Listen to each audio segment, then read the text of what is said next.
Genesis chapter 19. Sodom and Gomorrah destroyed.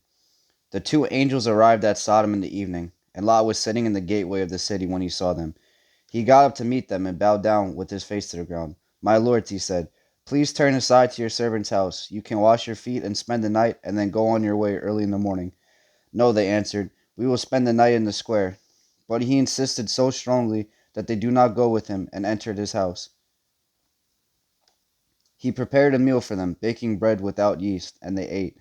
Before they had gone to bed, all the men from every part of the city of Sodom, both young and old, surrounded the house. They called to Lot, "Where are the men who came to you tonight? Bring them out to us so that we can have sex with them." Lot went outside to meet them and shut the door behind him and said, "No, my friends, don't do this wicked thing. Look, I have two daughters who have never slept with a man. Let me bring them out to you, and you can do whatever you like with them. But don't do anything to these men, for they have come under the protection of my roof." "Get out of our way," they replied. "This fellow came here as a foreigner, and now he wants to play the judge. We'll treat you worse than them." They kept bringing pressure on Lot and moved forward to break down the door. But the men inside reached out and pulled Lot back into the house and shut the door. Then they struck the men who were at the door of the house, young and old, with blindness, so they could not find the door. The two men said to Lot, "Do you have anyone else here, sons-in-laws, sons or daughters, or anyone else in the city who belongs to you? Get them out of here, because we are going to destroy this place. The outcry to the Lord against its people is so great that he has sent us to destroy it." So Lot went out and spoke to his sons-in-laws, who were pledged to marry his daughters. He said, "Hurry and get out of this place, because the Lord is about to destroy this city." But his sons-in-law thought he was joking. With the coming of dawn, the angels urged Lot, saying, "Hurry, take your wife and your two daughters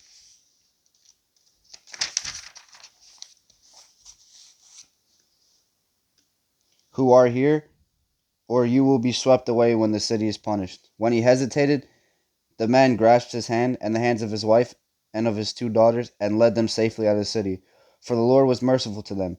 As soon as they had brought them out, one of them said, "Flee for your lives. Don't look back and don't stop anywhere in the plain. Flee to the mountains, or you will be swept away." But Lot said to them, "No, my lords, please. Your servant has found favor in your eyes, and you have shown great kindness to me in sparing my life. But I can't flee to the mountains. This disaster will overtake me, and I'll die.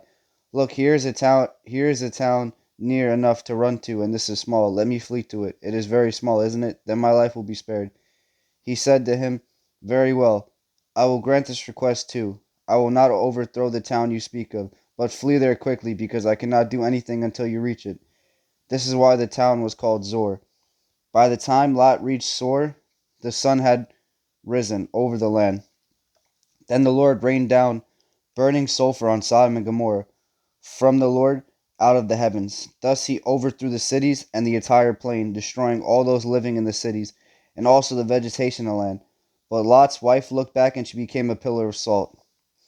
Early the next morning, Abraham got up and returned to the place where he had stood before the Lord. He looked down towards Sodom and Gomorrah, towards all the land of the plain, and he saw dense smoke rising from the land, like smoke from a furnace. So when God destroyed the cities of the plain, he remembered Abraham, and he brought Lot out of the catastrophe that overthrew the cities where Lot had lived. Lot and his daughters. Lot and his two daughters left Zoar and settled in the mountains, for he was afraid to stay in Zoar. He and his two daughters lived in a cave. One day the older daughter said to the younger, "Our father is old, and there's no man around here to give us children, as is the custom all over the earth. Let's get our father to drink wine and then sleep with him and preserve our family line through our father." That night they got their father to drink wine, and the older daughter went in and slept with him.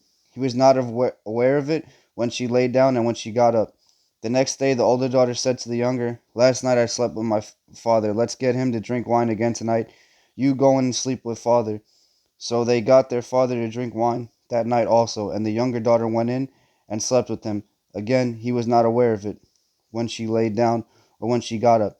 So both of Lot's daughters became pregnant by their father. The older daughter had a son, and she named him Moab. He is the father of the Moabites. And today the younger daughter also had a son, and she named him Ben-Ami. He is the father of the Ammonites of today.